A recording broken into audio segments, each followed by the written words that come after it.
하시는 원리라는 주제를 살펴보려고 합니다. 하나님께서는 혼자서 일하시는 것이 아니라 사람을 통해 일하십니다. 믿음의 사람을 통해서 일하십니다. 그래서 믿는 우리를 통해 성도를 섬기게 하시고 교회를 세우게 하시고 또 하나님의 큰 일을 이루게 하십니다. 그래서 성경을 보면 하나님께서 모세도 부르시고 또 다윗도 부르시고 선지자도 부르셔서 그들에게 하나님의 일을 맡기시고 또 그들은 믿음으로 그 일들을 감당하는 것을 볼 수가 있습니다. 그래서 하나님께서 우리를 통해서 일하시는 원리를 우리가 잘 알고 있어야 됩니다.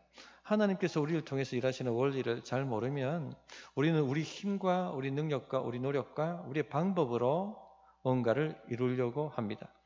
그렇게 하면 애는 애대로 쓰는데 실패는 실패대로 합니다.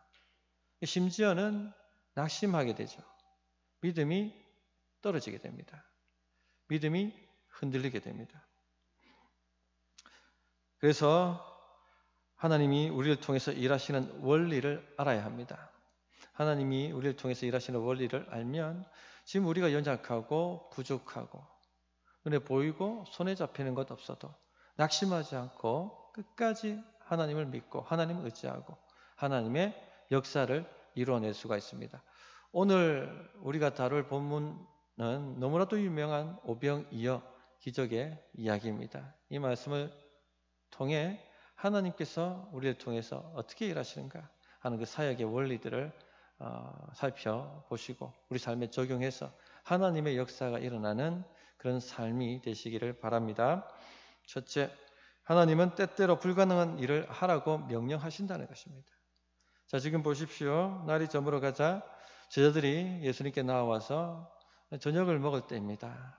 이 많은 사람들을 보내소서 이렇게 얘기합니다. 왜냐하면 먹을 거리가 없는 빈들이었기 때문에 또 돈도 없었기 때문에 주님께서 이들을 보내달라 그렇게 요청을 합니다. 자, 그러자 예수님께서 제자들에게 12사도를 얘기합니다. 여기서 아주 충격적인 말씀을 하십니다. 너희가 먹을 것을 주라. 너희가 먹을 것을 주라. 불가능한 일이죠. 13절 예수께서 이르시되 너희가 먹을 것을 주라 하시니 여짜오되 우리에게 떡 5개와 물고기 2마리밖에 없으니 이 모든 사람을 위하여 먹을 것을 사지 아니하고서는 할 수 없사옵나이다. 너희가 먹을 것을 주라.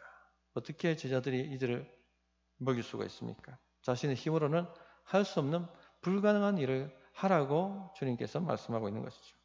우리에게 떡 5개와 물고기 2마리밖에 없으니 이 모든 사람을 위하여 먹을 것을 사지 아니하고서는 할 수 없사옵나이다. 제자들이 가지고 있는 것은 물고기 2마리와 떡 5개입니다. 이것 가지고 뭘 어떻게 하겠습니까? 어떻게 5,000명을 먹이겠습니까? 남자만 5,000명입니다. 여자까지 포함하고 아이들까지 포함하면 2만 명이라고 학자들은 추산합니다. 떡 5개와 물고기 2마리 가지고 어떻게 2만 명을 먹일 수가 있습니까? 뭘 어떻게 할 수가 있겠습니까? 불가능한 일을 주님이 하라고 하시는 것이죠. 또 돈도 없습니다. 이 모든 사람을 위하여 먹을 것을 사지 아니하고서는 할 수 없사옵나이다. 요한복음 6장에 보면 빌립이 200데나리온의 돈이 필요합니다. 그렇게 예수님께 말씀하지 않습니까? 200데나리온, 1데나리온은 하루 임금입니다. 오늘로 치면 약 한 2천만 원쯤 되지 않겠습니까? 2천만 원의 돈이 없습니다, 주님. 우리 주님이요, 2천만 원이 없으셨어요. 하늘 영광 버리고 이 땅에 정말 낮아지신 것입니다. 2천만 원이 없으셨어요. 마음 짠하지 않습니까? 그러므로 우리 성도님들, 지금 형편 어려우신 분들 위로를 받으십시오. 우리 주님이 2천만 원 없으셨어요. 없어서 고통당하는 심령들을 이해하시고 아십니다. 하나님이 도와주실 수가 있는 것이죠. 자, 어쨌든 간에 돈이 없었습니다.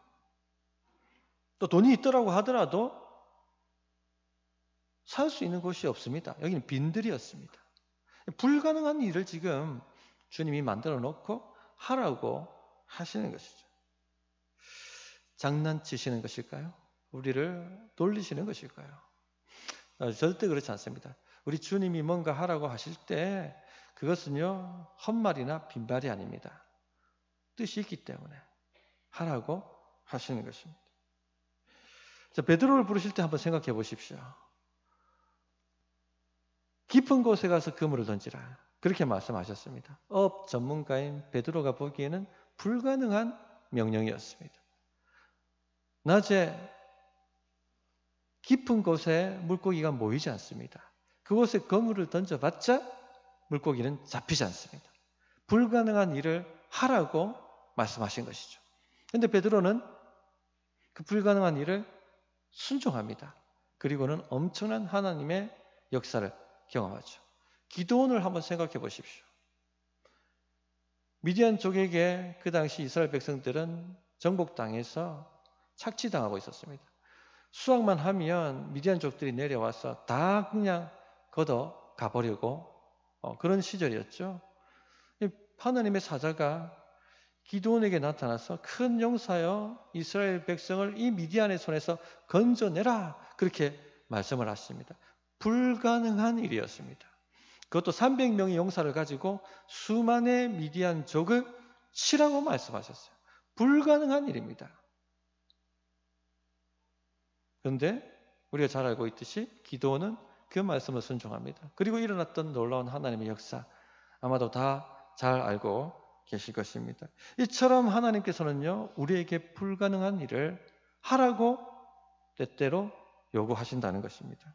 크건 작건 간에 우리 눈에 불가능해 보이는 일을 하라고 말씀을 하십니다. 시간도 없는데, 뻔히 시간 없는 걸 아시는데 봉사하라고 하셔. 물질도 없는데 뻔히 아시면서 먼저 주님 앞에 드려보라고 말씀을 하십니다.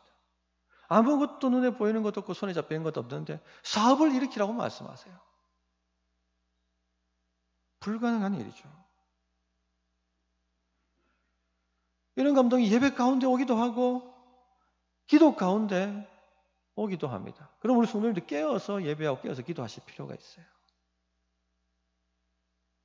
최근에 이런 하나님의 말씀을, 감동을 경험하신 분은 없습니까? 아무리 봐도 눈에 불가능해 보이는데 하라고 하시는 그런 부담감이 계속해서 끊임없이 오는 것을 경험하고 계신 분은 없습니까? 하나님께서 우리를 쓰시려고 한다면요, 반드시 이런 역사가 나타납니다. 왜? 믿음으로 해야 되니까. 하나님께서 우리에게 복 주시기를 원하신다면 반드시 이런 일들이 일어납니다. 왜? 하나님의 역사는 믿음으로 되기 때문에. 하나님께 우리가 뭔가를 받으려고 한다면요, 반드시 믿음이란 손을 거치지 않고서는 받을 수가 없어요. 그렇기 때문에 하나님께서 우리 쓰시거나 우리에게 복 주시기를 작정하시고 원하신다면 불가능해 보이는 일을 하라고 감동을 주시고 요청을 하십니다. 성도님들, 믿음으로 순종하십시오.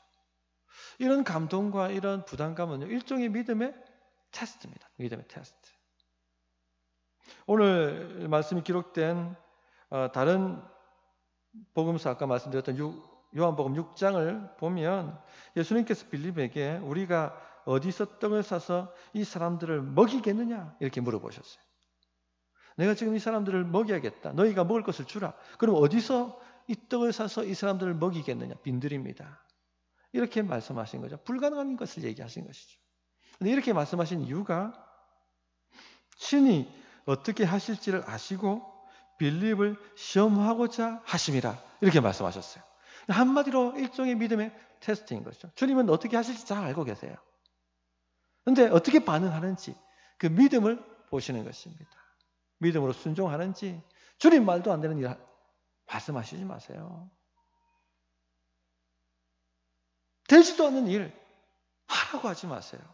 지금 내 형편을 아시면서 이렇게 순종하라고 말씀하시지 마세요. 이렇게 반응하는지. 주님, 제 눈에는 불가능해 보이지만 주님 말씀에 의지하여 깊은 곳에 가서 그물을 내리겠습니다. 이렇게 반응하는지 주님이 보신다는 것입니다. 믿음의 시험입니다. 대신방 하다 보면 이런 감동을 받고 불가능해 보이는 일을 믿음으로 도전하신 우리 교회 성도님들의 이야기를 들을 적이 있습니다. 그리고 하나님이 이루신 놀라운 일들을 간증하셨어요. 그런 일들이 있습니다. 일어납니다. 하나님의 일을 경험하시는 것이죠. 그러니까 하나님께서 우리를 쓰시려고 한다면 반드시 이런 일들이 일어납니다. 우리가 돕는 그 은혜중심교회 울산에 윤초 목사님 몇 번 우리 교회 오셔서 설교도 하셨고 아마 아실 것입니다. 기도하는데 개척을 하라는 감동을 주시는 것입니다. 주님, 돈도 없고 사람도 없습니다. 맨 땅에 어떻게 개척을 합니까? 그런데 기도할 때마다 자꾸 그 감동이 사라지지 않는 겁니다. 그 부담감이 사라지지 않는 것입니다.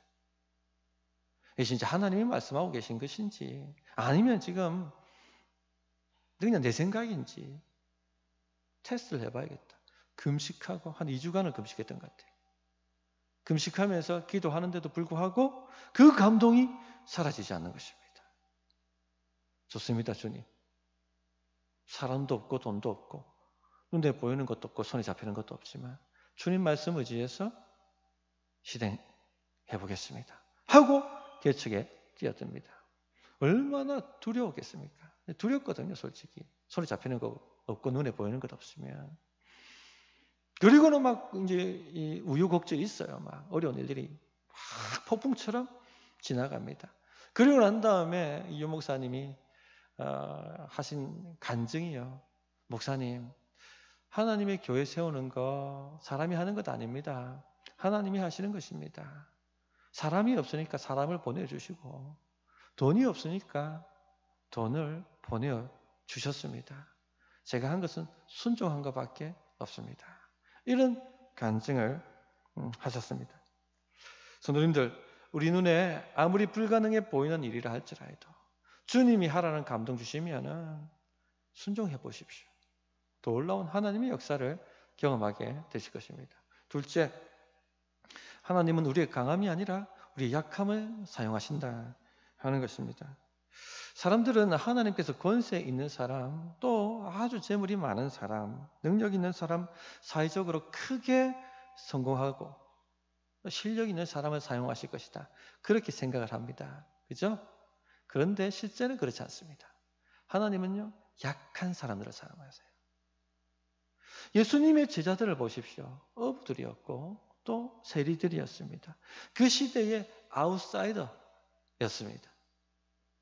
이들을 통해서 무슨 일을 할까라고 말할 정도의 사람들이었습니다. 그러나 우리가 잘 아시듯이 로마를 흔들어 놓았어요. 하나님의 엄청난 일들을 감당하고 교회를 가는 곳곳마다 세웠죠. 이처럼 하나님은요, 강함이 아니라 약함을 사용하십니다.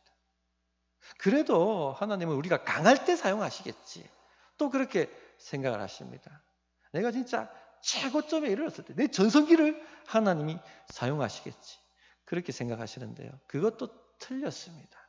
하나님은 우리가 가장 약할 때, 미약할 때 그때 부르시고 그때 우리를 사용하십니다. 성도님들이 아셔야 될 것이 실제 우리가 강할 때가 언제냐면요.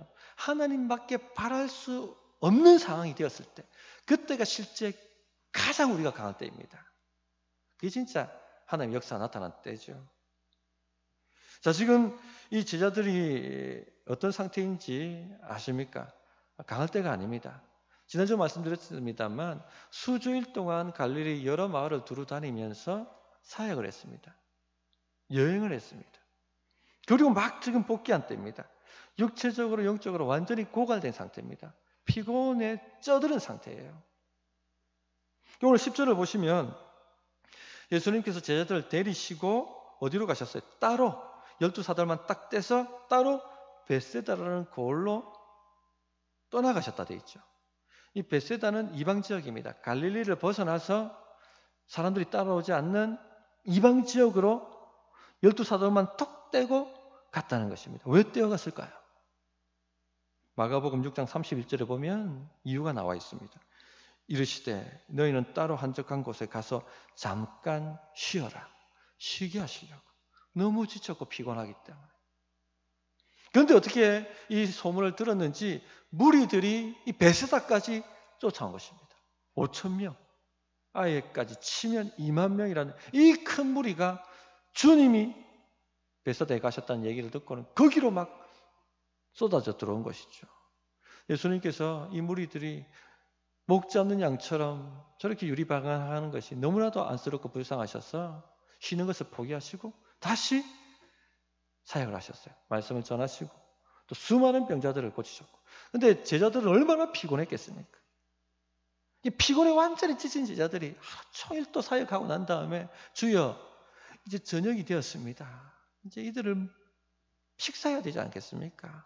마을로 보내셔서 이제 식사하도록 마을로 보내십시오. 그렇게 말을 한 것입니다. 성도님들, 그런데 바로 그 가장 피곤할 때, 정말 지쳤을 때 주님께서 뭐라고 또 도전하시는 거예요? 말씀하시는 거예요. 너희가 먹을 것을 주라. 오늘 저녁 식사 우리가 제공할 것이다. 너희들이 섬겨라. 피곤할 때 주님이 하라고 하시는 것입니다. 정말 피곤한데 기도하라는 감동을 받으신 적은 없습니까? 정말 피곤해서 오늘은 좀 쉬고 싶은데 기도해 나가라고 감동을 주신 적은 없습니까? 오늘 진짜 정말 쉬어야 되기 때문에 쉬려고 하는데 목장에 나가라고 감동을 주신 적은 없습니까? 하나님의 역사는 이런 때 일어납니다. 이런 때. 이런 감동을 사라져버리게 하지 마십시오. 성령이 불을 확 꺼버리는 것이죠. 피곤의 헌신을 주님 앞에 요청하실 때 드려보시기 바랍니다. 하나님의 일이 여기에 일어납니다. 하나님은요, 우리의 강함을 사용하시는 것이 아니라 우리의 약함을, 우리의 힘이 바닥났을 때를 사용하시는 것입니다. 그때 하나님의 역사가 나타납니다. 베드로도 보십시오. 밤이 맞도록 수고했죠. 너무 피곤했습니다. 겨우 그물을 싣고 집어넣고 난 다음에 다음 새벽에 일을 하려고 집에 좀 쉬고자 하는데 주께서 뭐라고 하십니까? 깊은 곳에 가서 그물을 던져라. 정말 피곤한데 피곤의 헌신을 드려보라고 요청을 하시는 것입니다. 이처럼 하나님께서는 우리의 피곤을 사용하세요.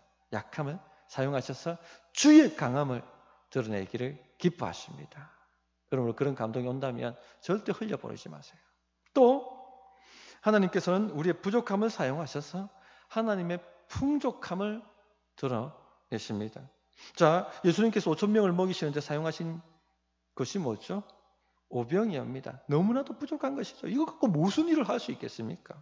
내 먹기도 지금 감당이 안 되는데 도대체 지금 무슨 일을 하라고 하시는 것입니까? 이래 생각할 수가 있을 것입니다. 그런데 주님이 그것 달라는 것이에요. 주님의 일을 하는데 그 부족한 것 달라 요청을 하십니다. 주님께서 달라고 하실 때 드리십시오. 우리의 부족한 시간, 우리의 부족한 에너지, 우리의 부족한 자원, 우리의 부족한 물질, 그것 달라고 하실 때 드려보시기 바랍니다. 하나님의 역사가 나타납니다. 이런 이야기는 성경 곳곳에 있잖아요. 이게 성경의 굵직한 주제죠. 사르밧 가부에게 엘리야가 찾아갑니다. 가뭄이 들어서 식량이 다 떨어져서 수많은 사람들이 아사하고 죽어가고 있는 시절이었습니다. 이 여인도 밀가루 한 움큼하고 그걸 구울 기름 조금 한 끼 식사의 양식만 나왔습니다. 이제 죽었구나 싶어서 그것 빵 만들어가지고 아들하고 같이 먹고 이제 죽겠다. 이제 죽을란다. 그렇게 결단하고 빵을 만들려고 할 때였습니다. 딱 엘리야가 나타나서 하는 말이 뭡니까? 그래 너희들 먼저 먹지 말고 나야 먼저 먹여, 내 먼저. 그러면 하나님께서 너희들을 먹이실 것이다. 불가능한 일이죠.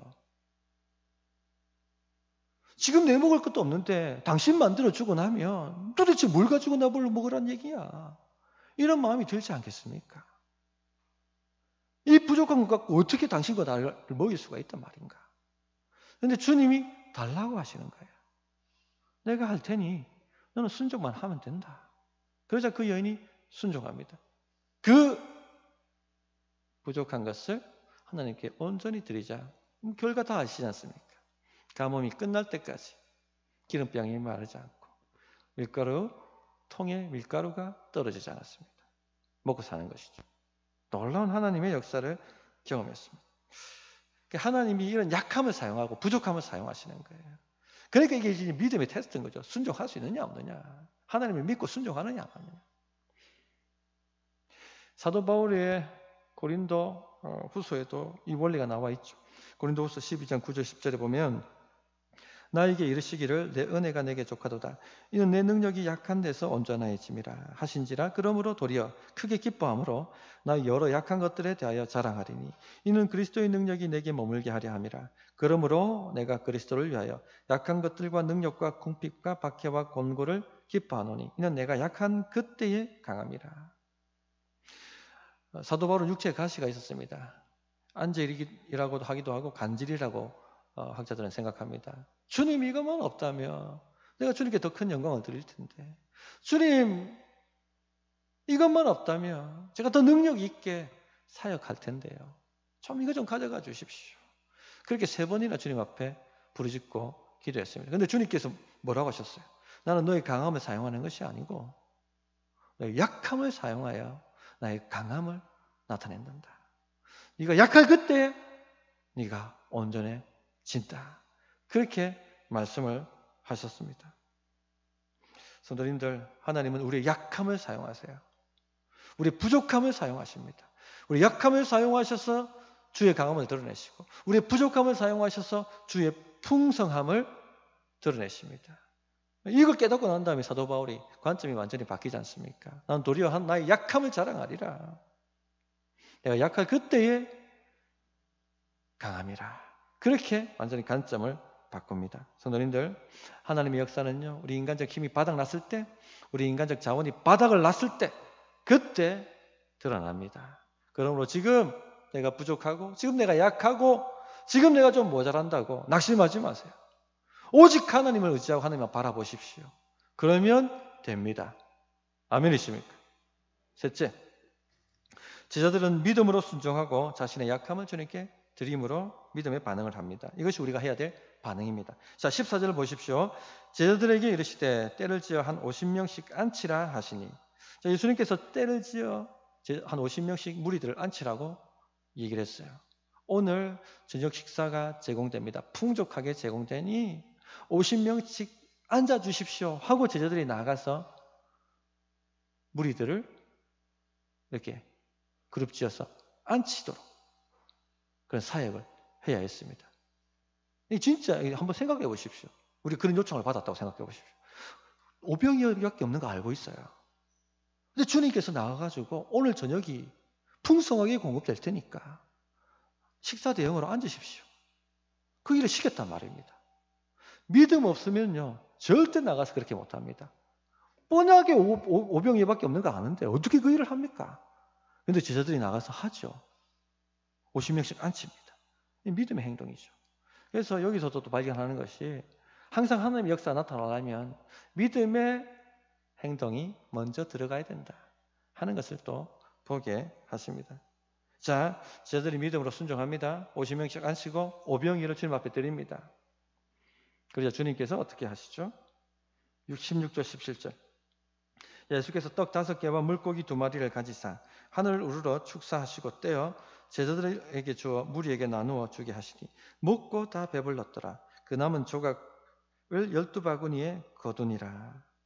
다른 사람을 다 배불리 먹게 만들고 그리고 자기 강주리도 가득 차게 되었더라 하고 그 결말을 말씀해 주고 있습니다. 자, 우리의 부족함, 우리 약함이 주님 손에 잡히자 어떻게 되죠? 놀랍게 주의 강함과 풍족함으로 변하게 된 것입니다. 우리가 믿음이 없거나 믿음이 약해지면요, 이런 믿음의 반응을 하는 것이 아니라 메뚜기 멘탈리티에 빠집니다. 메뚜기 멘탈리티 알죠? 출애굽했던 이스라엘 백성들이 가나안 땅 들어가기 전에 하나님께서 약속의 땅을 취하라, 너희의 것이다 라고 말씀하셨지만 12정탐꾼을 보냅니다. 갈렙과 여호수아 외에는요 모두 다 이 메뚜기 멘탈리티에 빠지죠. 우리는 안 됩니다. 우리의 능력은 부족합니다. 우리의 힘은 부족합니다. 우리는 메뚜기와 같습니다. 절대 그 땅을 차지할 수 없습니다. 민수기 13장 34절에 보면 거기서 네피림 후손인 아낙 자손의 거인들을 보았나니 우리는 스스로 보기에도 메뚜기 같으니 그들이 보기에도 그와 같았을 것입니다. 우리는 못합니다. 우리는 약합니다. 우리는 부족합니다. 돈도 없고 시간도 없고 능력도 없고 에너지도 없고 오병이어밖에 없는데 뭘 하라고 말씀하십니까? 절대 우리는 못합니다. 이것이 메뚜기 멘탈리티. 믿음이 떨어지면요, 믿음이 약해지면 이런 사고방식에 빠져버리게 됩니다. 아무 일도 일어나잖아요. 우리가 할 일은 뭡니까? 그냥 하라고 하시는 것을 순종하고 나가면 되는 것입니다. 50명씩 안치를 하면은 우리가 할 수 있는 일이지 않습니까? 오병이를 달라고 하면 그 우리가 할 수 있는 일이잖아요. 5,000명을 먹이시는 것은 주님이 하실 일이고 우리가 할 일을 믿음으로 하면 되는 것입니다.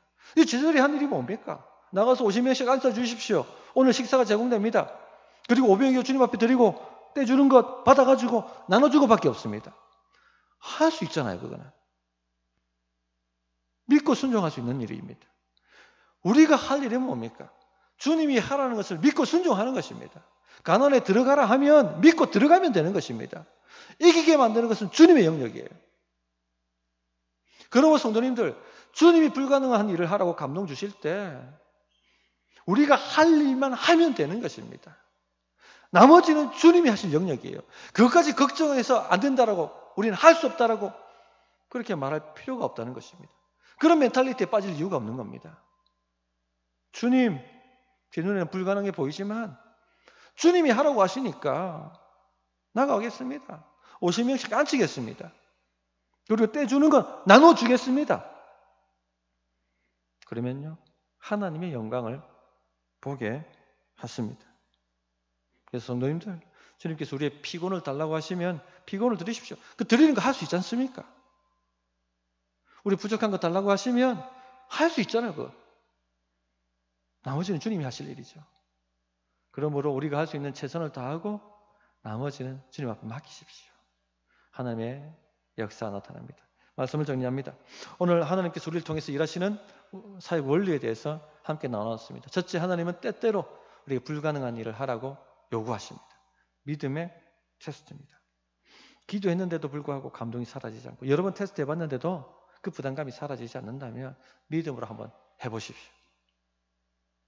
둘째, 주님은 우리의 강함이 아니라 우리의 약함을 사용하십니다. 특히 이런 감동이 언제 오는 줄 아십니까? 우리의 힘이 바닥났을 때, 우리의 자원이 바닥났을 때, 꼭 그때 찾아옵니다. 눈에 보이고 손에 잡히는 것 아무것도 없는 그때에 오셔서 하라고 말씀하세요. 왜? 주님은 약함을 사용하시니까. 그때 순종해 보시기를 바랍니다. 그러면요, 하나님의 놀라운 영광, 하나님의 일을 경험하게 되실 것입니다. 어떻게 응답해야 될지 1분간 기도합니다.